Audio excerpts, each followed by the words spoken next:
আসসালামু আলাইকুম। আমি আজ আপনাদের বলবো কেন আপনারা ষাঁড় গরুর পাশাপাশি দু একটা গাভী রাখবেন।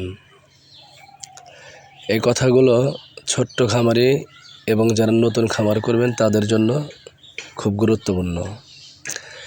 আপনারা ষাঁড় গরুর পাশাপাশি দু একটা গাভী রাখবেন, হোক সেটা দুধের, না হয় শুধুমাত্র বাছুর উৎপাদনশীল। আপনারা ষাঁড় গরু কিনবেন,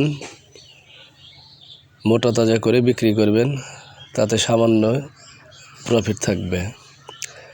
আর যদি আপনারা ষাঁড় গরুর পাশাপাশি দু একটা গাভী রাখেন, তাহলে প্রত্যেক বছর আপনাদের গাভী থেকে যে বাছুরটা হবে, দেখা যাবে অন্যান্য ষাঁড় গরুর যে খাবারগুলো বেঁচে যাবে, সেই খাবারগুলো খেয়েই সেই বাছুরগুলো আস্তে আস্তে বড় হয়ে যাবে এবং দেখা যাবে বছর শেষে আপনি একটা মোটা অঙ্কের প্রফিট পাবেন।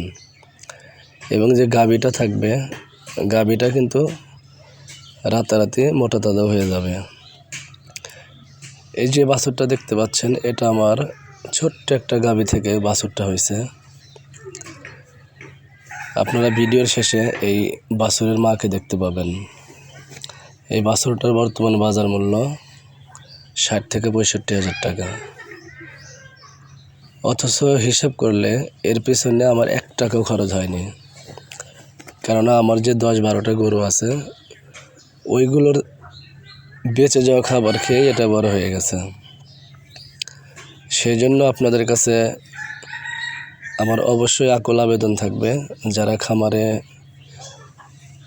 বেশি প্রফিট আশা করেন, তারা অবশ্যই আপনার পছন্দের ষাঁড় গরুর পাশাপাশি দু একটা গাভী রাখবেন, শুধুমাত্র বাছুর উৎপাদনের জন্য। এই বাছুরটার মা হচ্ছে এটা। ধন্যবাদ।